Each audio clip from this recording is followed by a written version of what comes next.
Imagine a world under an ocean of foamy skies, mixed swamp forests, deep muck peat soil, and a river of grass. A unique ecosystem that includes both subtropical and temperate climate zones. Just an hour-and-a-half drive from 5 million people in the Miami-Dade metro area, there is a unique place out of some other time.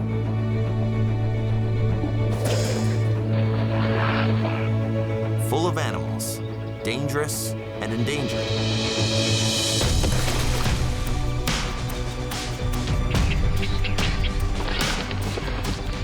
All fighting for survival.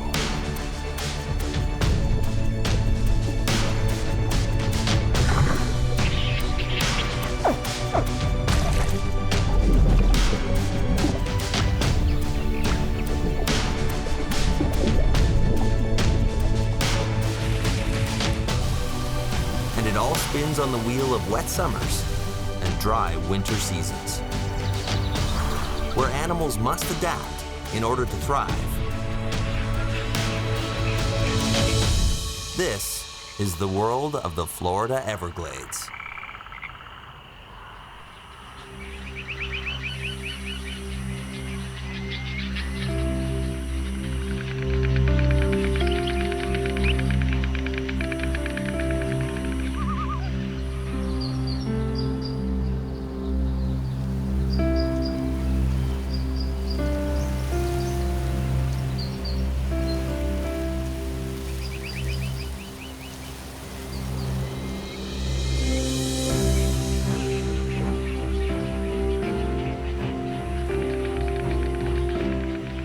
Welcome to the largest subtropical wilderness in the United States.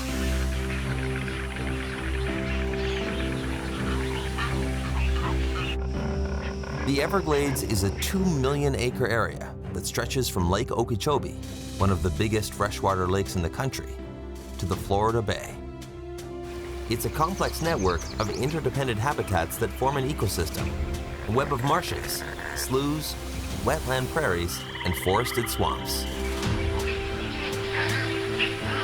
A colorful array of over 600 animal species and nearly 3,000 native and non-native plant species occupy the Everglades.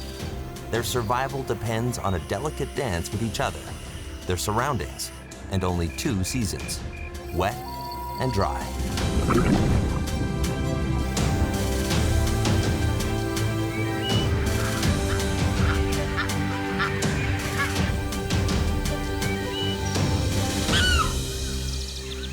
The dry season runs from December through April.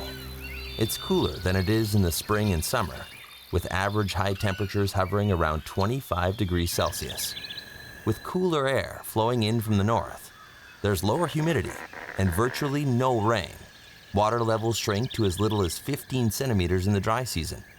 During the wet season, they're as deep as 4 meters.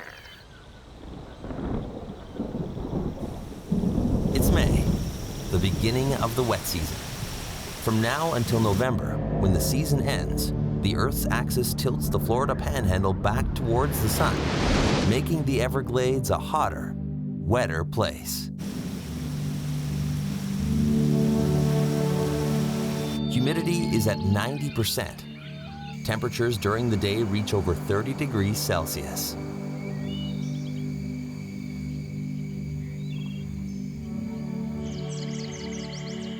The heat causes water to evaporate from the endless grassy plains and accumulate in the clouds, erupting with daily thunderstorms.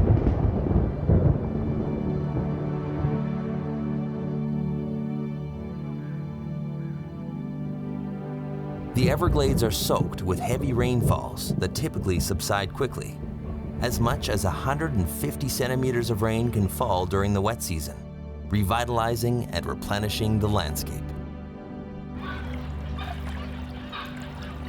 The massive Lake Okeechobee overflows and releases water into slow-moving rivers heading south.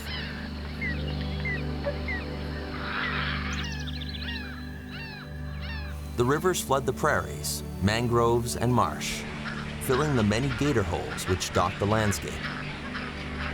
For schools of fish and other animals that populate these places, there's more room to move, allowing animals to expand their hunting and breeding grounds.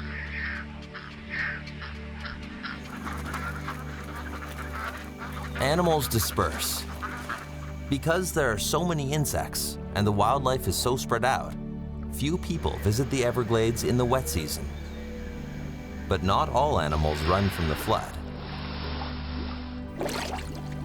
Rejoicing in the overflowing water is the West Indian manatee, who calls the edge of the Everglades home. The rain not only increases the water level, it changes its chemistry.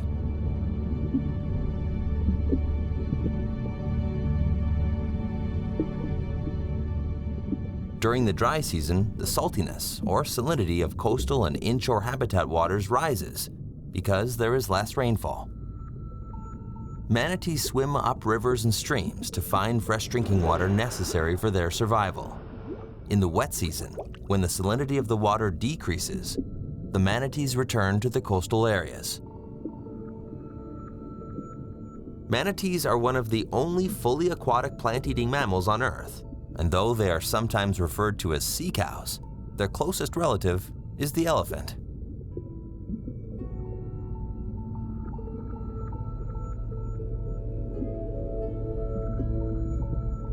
Their thick, wrinkled skin is a breeding ground for algae, which acts as a natural sunblock.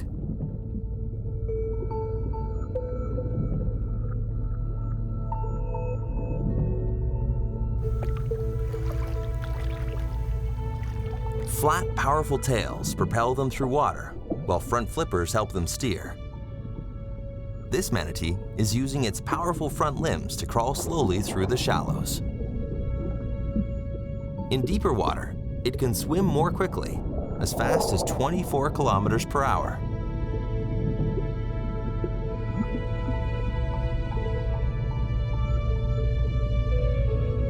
Manatees can dive to depths of 10 meters and stay submerged for up to 20 minutes.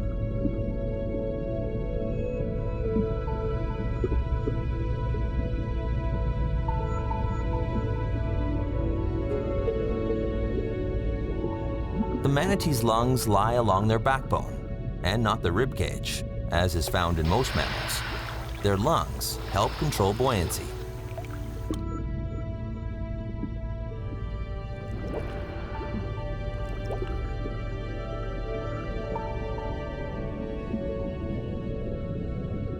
There are 2,000 sensitive bristles covering its face, and another 3,000 on the rest of its body, giving the manatee a sense of touch as highly tuned as any mammal, on land or in the sea.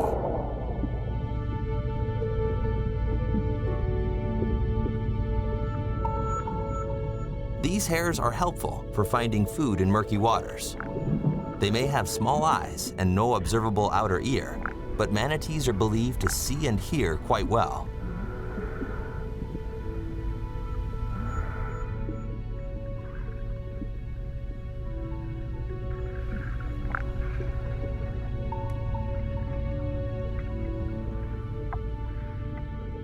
They communicate with a language of clicks, chirps, and squeals to convey fear, stress, or excitement.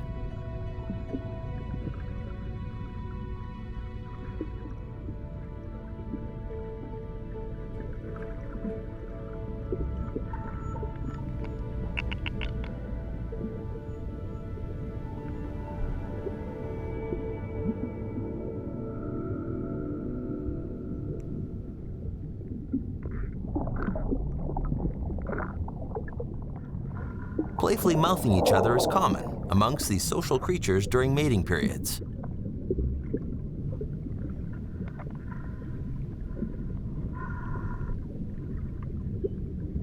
Manatees do not develop permanent pair bonds. During breeding, females are followed by a group of bulls, forming a mating herd. Males stay with females long enough to breed.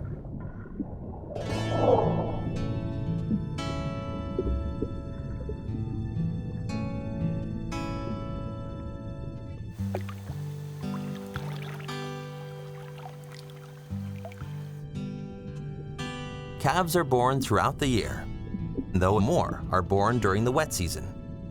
Newborn calves weigh around 31 kilograms and measure 1 meter in length.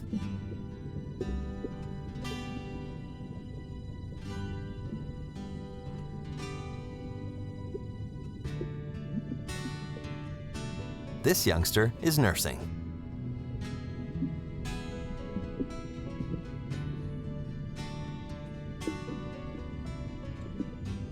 A manatee calf will stay with its mother for 1 to 2 years, even though it can feed itself by the end of its first year.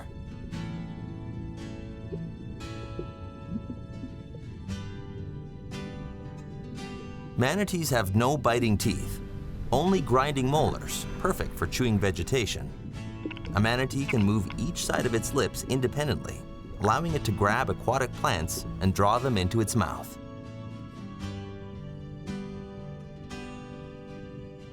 Manatees can eat 10 to 15% of their body weight daily. A manatee that weighs 450 kilograms can eat up to 45 kilograms of food a day. Adults can grow to over 3 meters in length and weigh over 800 kilograms.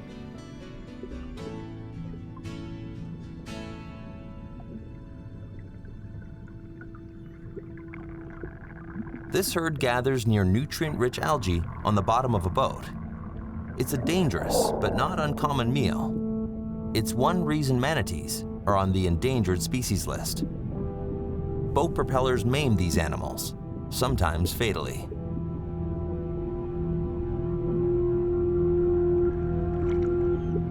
Their natural lifespan is roughly 60 years. Other than people who used to hunt them for their meat, oil, and hide, manatees have no natural predators.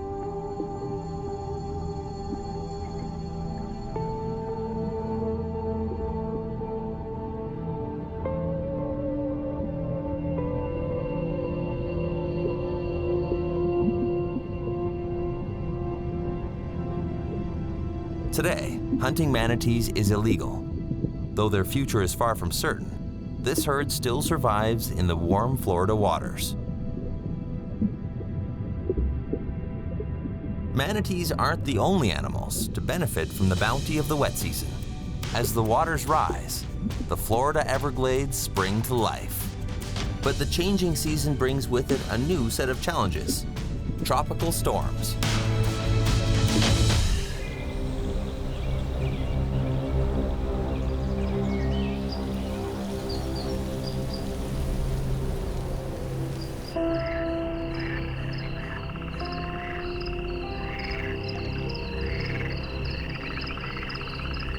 It's summertime in the Everglades, and that means storm season.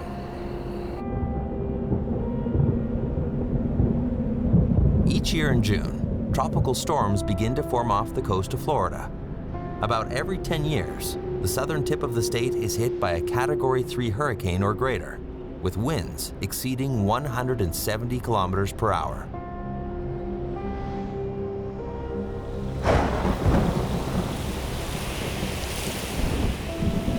Storms renew the landscape.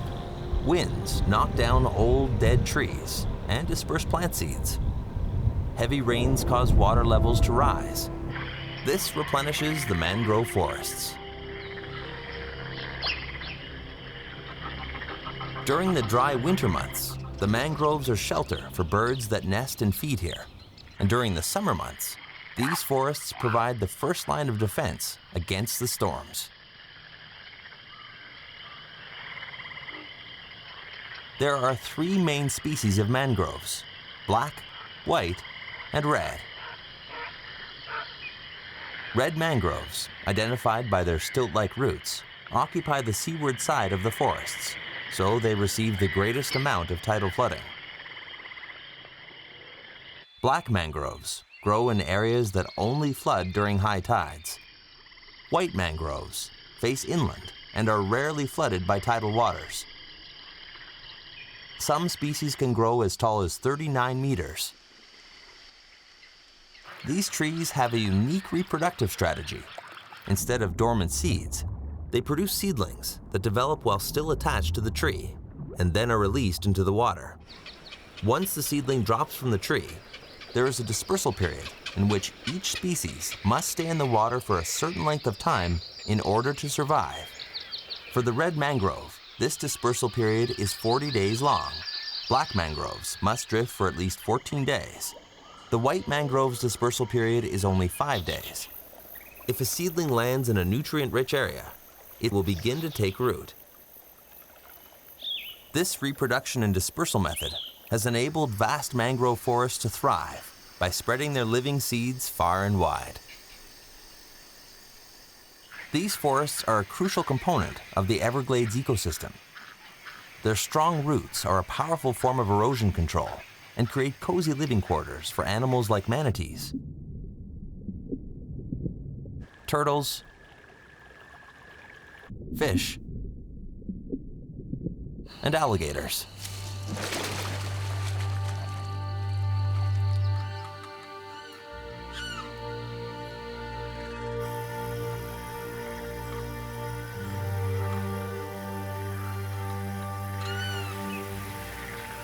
If there is any animal synonymous with the Florida Everglades, it's the American alligator. Fully grown alligators are apex predators. They sit at the top of the food chain and can be found in many places throughout the Everglades in large numbers. But even apex predators have humble beginnings.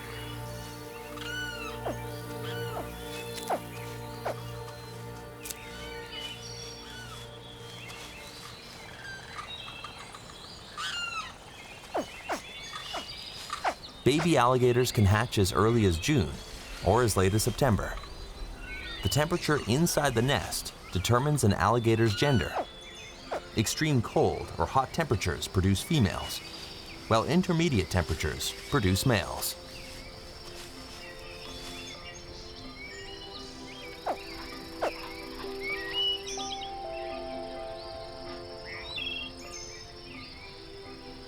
After hatching, alligators grow rapidly, especially during the first 4 years, averaging about 3 centimeters of growth for each year of life. However, they can grow as much as 30 centimeters in a year, depending on habitat, food source, and sex of the alligator. Male alligators grow faster and larger than females. Fully grown males can reach 3 meters in length and weigh over 220 kilograms, while females are about 2.5 meters and weigh 130 kilograms. American alligators don't become sexually mature at a specific age. Instead, they mature at a certain length, around 2 meters.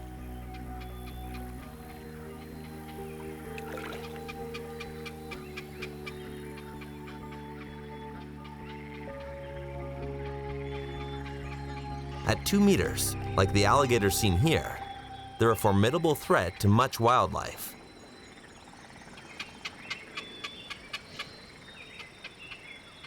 Alligators actually occupy different ends of the food chain. A grown alligator will eat large birds and snakes. These animals, in turn, will eat alligator eggs and hatchlings.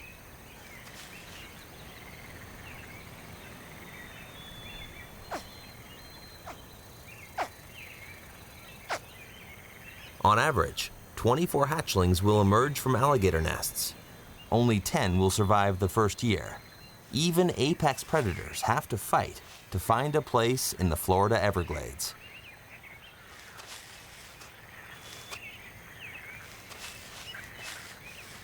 South Florida is the only place where you can find both alligators and crocodiles. During the wet season, there is enough space to avoid confrontation between species.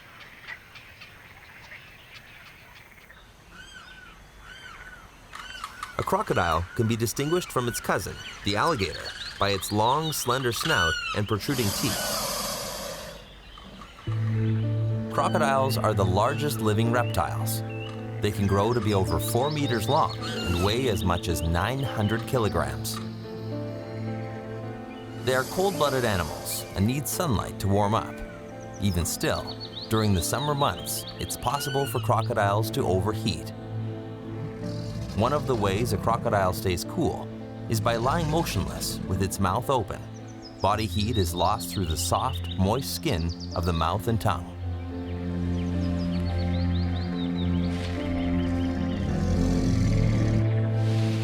Crocodiles have a long, muscular tail and 4 short legs that have 5 toes on the front feet and 4 on the back feet.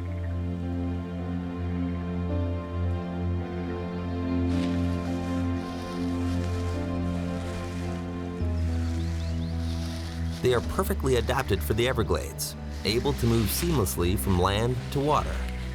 Crocodiles prefer brackish water, while alligators prefer fresh water, though both can be found side by side in brackish Everglade waters. On land, crocodiles breathe through their mouths. In water, when their mouths are closed, they breathe through nostrils at the front of their snout.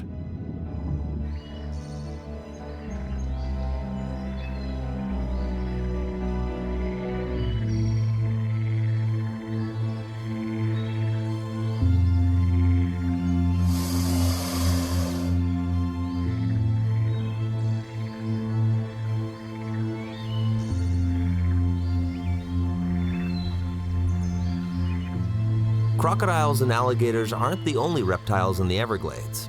As the rainy season continues, many snake species are on the move. Some of them are welcome, and some are disturbing the ecosystem's delicate balance.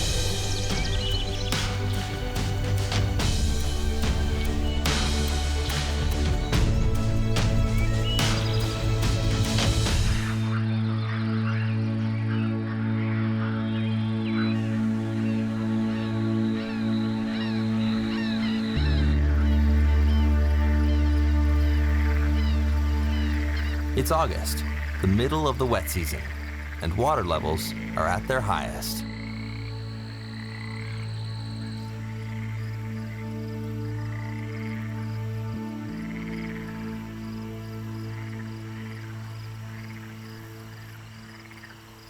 Hundreds of plant and animal species call the Everglades home. Some are native. Some are uninvited guests.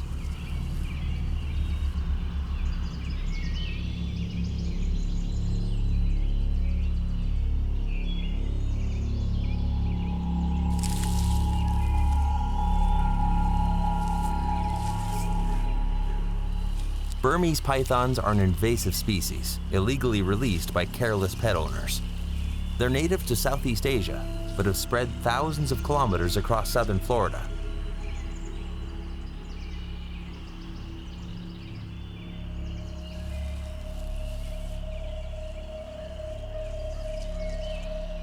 They flourish in warm, wet environments. The subtropical climate and the vast, undisturbed habitats of the Everglades have created the perfect breeding ground for these massive snakes.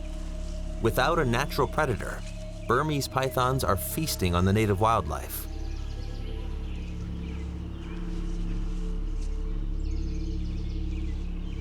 They are one of the largest snake species on Earth. Adults can grow more than 5 meters in length and weigh up to 90 kilograms. Because pythons are so large, they don't move in a sideways S-shaped motion like many smaller snakes do. Instead, they stiffen their ribs and scales on their underbelly and propel forward.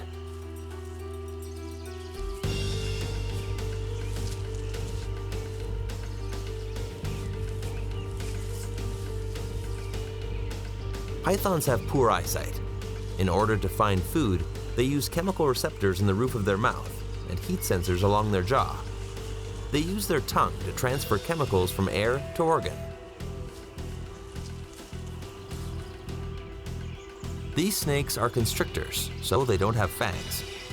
They squeeze their live prey to death and are known to eat a wide variety of birds, mammals, and even alligators.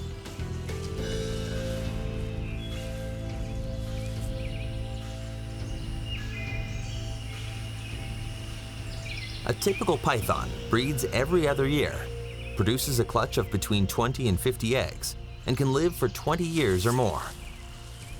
The high reproductive potential and longevity of Burmese pythons make it extremely difficult to control their population.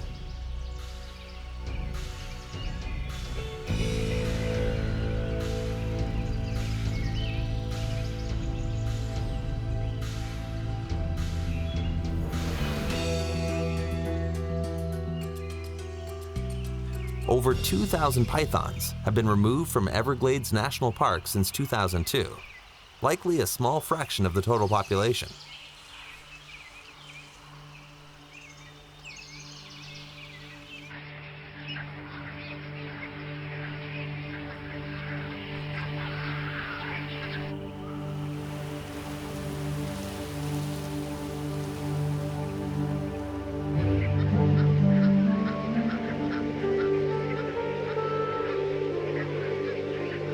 Another invasive species is the iguana.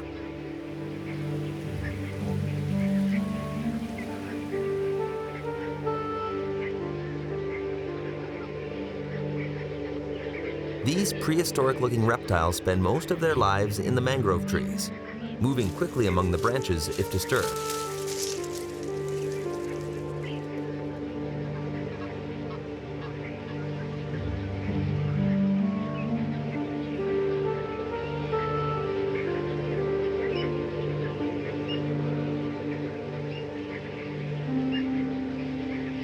There are 350 species of iguana in the world, mostly found in Central and South America. 3 of these species are now found in the Everglades, introduced, like the Burmese python, by former pet owners. The green iguana is the most common. This iguana is covered with soft, leathery scales and a row of spines extending from its head to tail. Its hard, long tail is used as a weapon and for balance when climbing. 5 very long toes with sharp claws are perfect for gripping the trunks and branches of mangrove trees. In the hot, wet summer months, these creatures thrive. Their reproductive cycle is correlated with the rainfall, and their young hatch early in the rainy season. The iguana population has expanded rapidly. There may be hundreds of thousands of these reptiles living in the Everglades.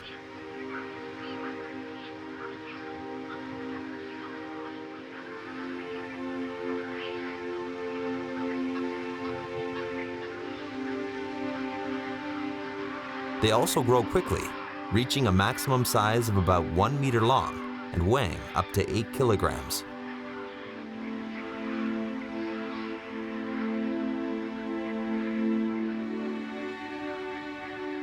An adult green iguana may live up to 20 years.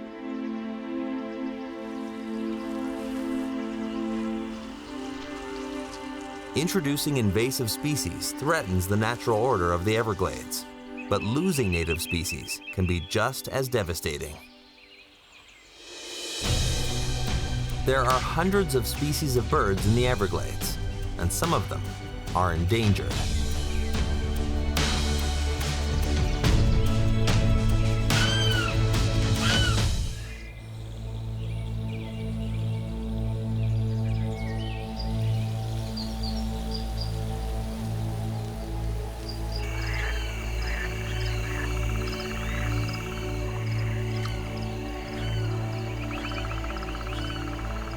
It's September, right in the heart of flood season.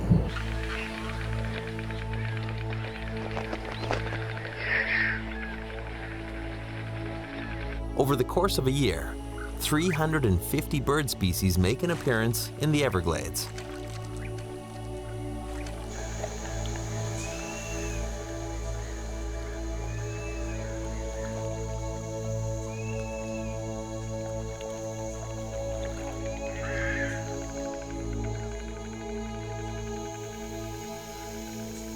The wet season isn't the best time of year for bird watching.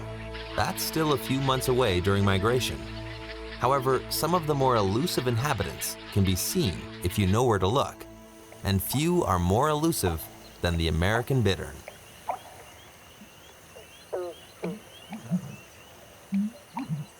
These stocky herons are well camouflaged amongst dense reed beds. The bittern's color and long stripes running down its neck blend seamlessly into the background.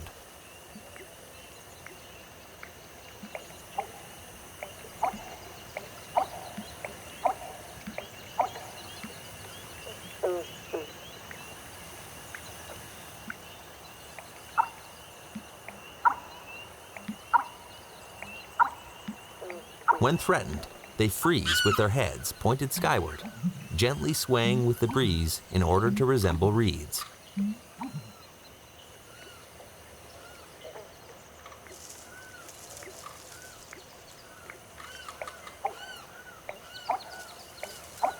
Limpkins are another rare find in the Everglades. They're more commonly heard than seen.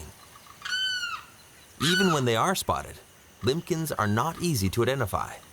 With their long necks, bills, and legs, they look like herons.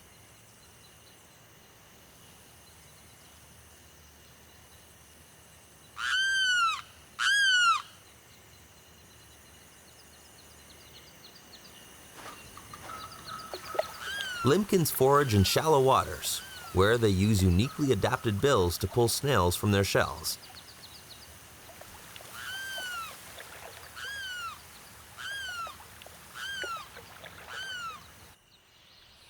But they have fierce competition for food from this majestic bird of prey called the snail kite. This adult male has dark blue-gray plumage with dark feathers and reddish legs. This female looks quite different, with dark brown feathers and heavily streaked pale underparts.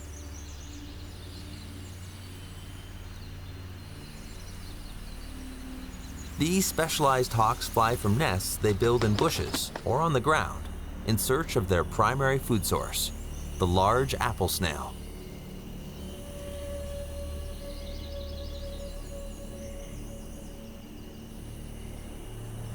Apple snails deposit their pink eggs above the waterline in clutches. This protects the eggs against fish and other aquatic inhabitants.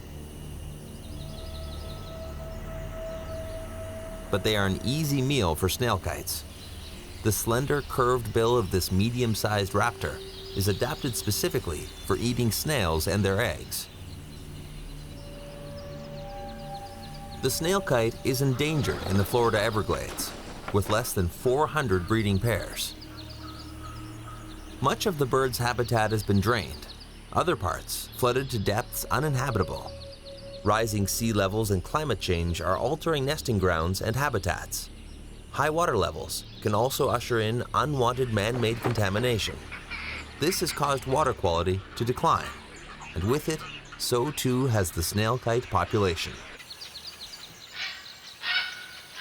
Native bird populations are an indicator of a healthy ecosystem. Maintaining these populations is essential to conservation efforts in the Florida Everglades.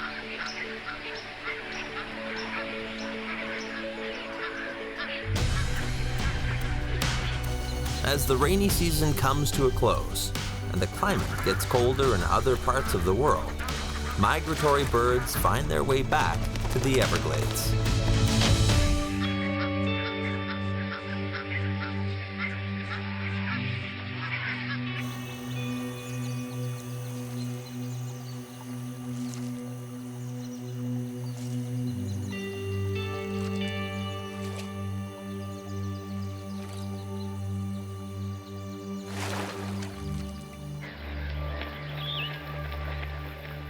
The Florida Everglades are full of wonder, but few sights are more spectacular than the return of the white pelicans.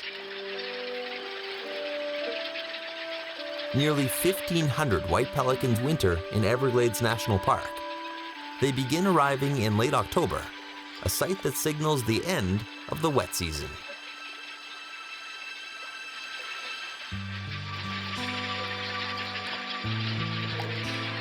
They are one of the largest birds in all of North America, with an impressive 9-foot wingspan.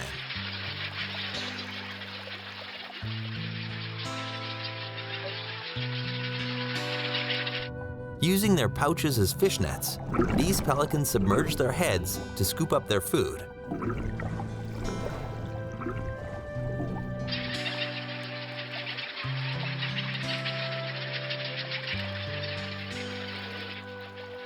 Unlike their smaller cousins, the brown pelicans, which are year-round residents of Florida, white pelicans spend only part of the year in the Everglades, preferring to summer in more temperate climates. Another migratory bird is the purple gallinule. With its vibrant, colorful plumage, it is definitely one of the most beautiful residents of the Everglades. About the size of a chicken, the purple gallinule is not very good at flying, but is an excellent wader. It will use its extremely long toes to distribute its weight. Amazingly, the gallinule can even walk on lily pads without sinking. Up above the lily pads, an osprey leaves its nest.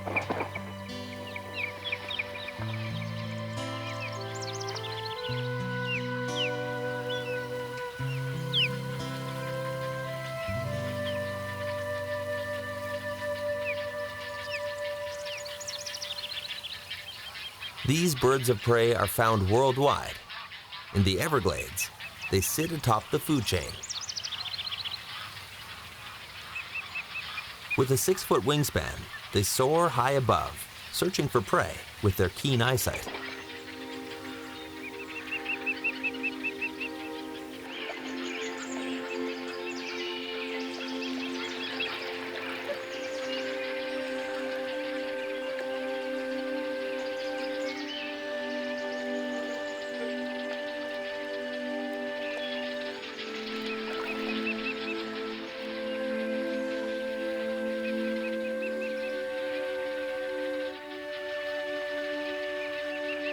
The osprey almost died out completely.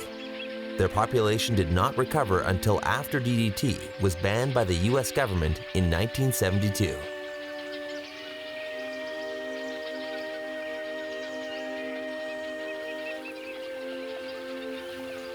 Compared to many of their long-limbed relatives, black-crowned night herons are compact.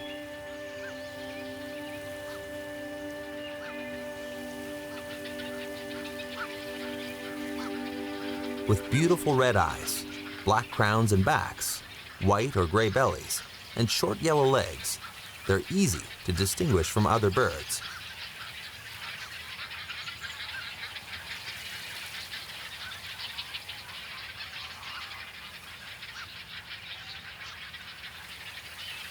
Males are slightly larger, the only discernible difference between sexes.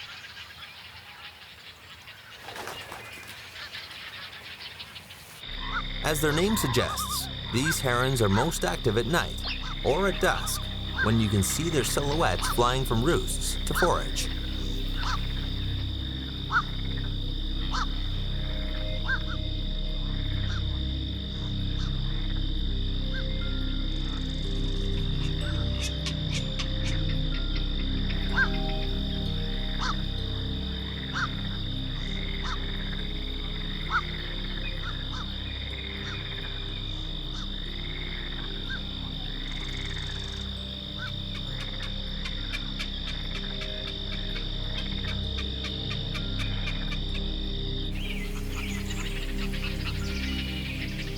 They often forage alone and eat small fish, mammals, reptiles, and birds.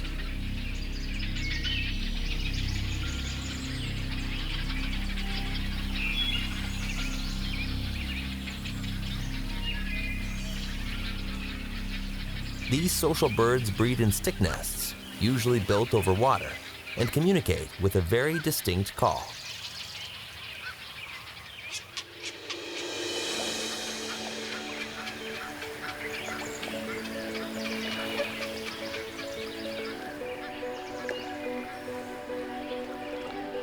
As the rainy season comes to an end in November, the Everglades become home to a symphony of bird calls and animal sounds.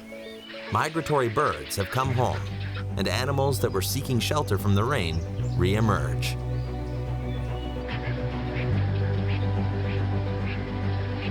With the dawn of another dry season looming on the horizon, the animals of the Everglades prepare for the months of change that lay ahead.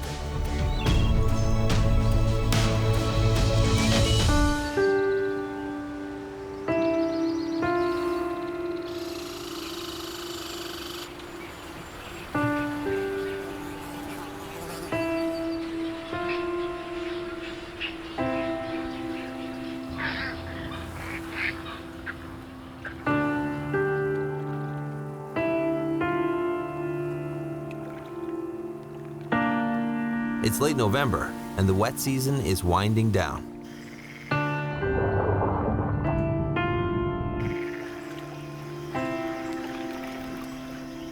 The Everglades are fully flooded, in some places only a few centimeters deep.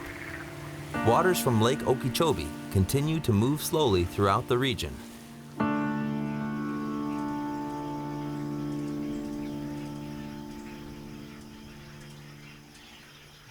The slow movement of a broad, shallow river is known as sheet flow, and the sheet flow of water from Lake Okeechobee may take months or even years to reach the Florida Bay. This slow flow of water has shaped the Everglades landscape over its 5,000-year existence, creating a wetland system unlike any other found on Earth. The uniqueness of this environment is due in part to a process known as evapotranspiration.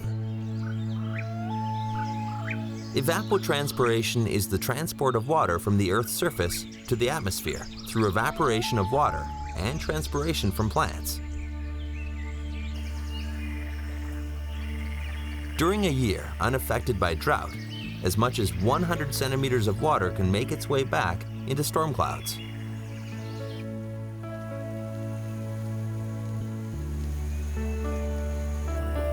Above the Everglades, clouds condense until they're ready to burst, and rain falls back to Earth, completing the water cycle. The water feeds the marshes and prairies. It flows through the mangrove forests, seas of sawgrass and sloughs. And every animal lives and dies by its ebb and flow. However, at the end of November, 2 million acres of wetlands at the base of the Florida Peninsula begin to dry up. Like clockwork, every year at this time, the floodwaters begin to recede, ushering in a new dry season. Without sufficient water, living conditions become unforgiving for many inhabitants. Now, many animals will be forced to live in closer quarters, competing for resources and carefully trying to avoid predators.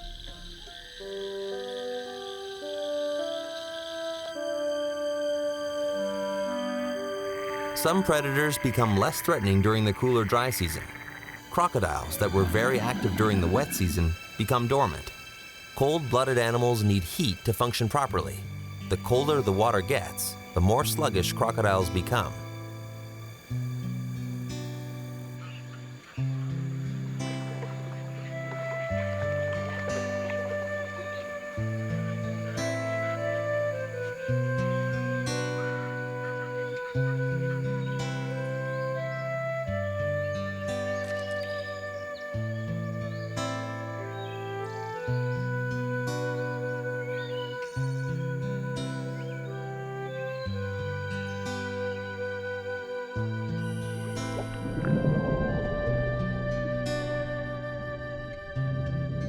At the dawn of the dry season, coastal and inshore habitat waters start becoming saltier because less rain means less fresh water in the form of rainfall. Mammals like the manatee that drink this water retreat back up the rivers.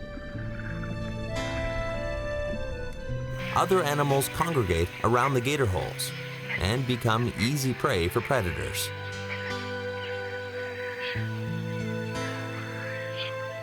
This invasive predator, the Burmese python, is much more tolerant of the cooler, drier environment that's on its way. Because they're capable of catching and eating a wide range of food, they're still a threat to many species of wildlife in the coming dry season. Birds along the shoreline must be alert as predators raid their nests in search of a meal. Migratory birds are preparing to leave home to nest in now warmer northern regions of the continent, but they'll be back. There's a rhythm to these seasonal changes, the wet season and the dry season. Locked in a necessary cycle to maintain balance and order here in the fragile ecosystem known as the Florida Everglades.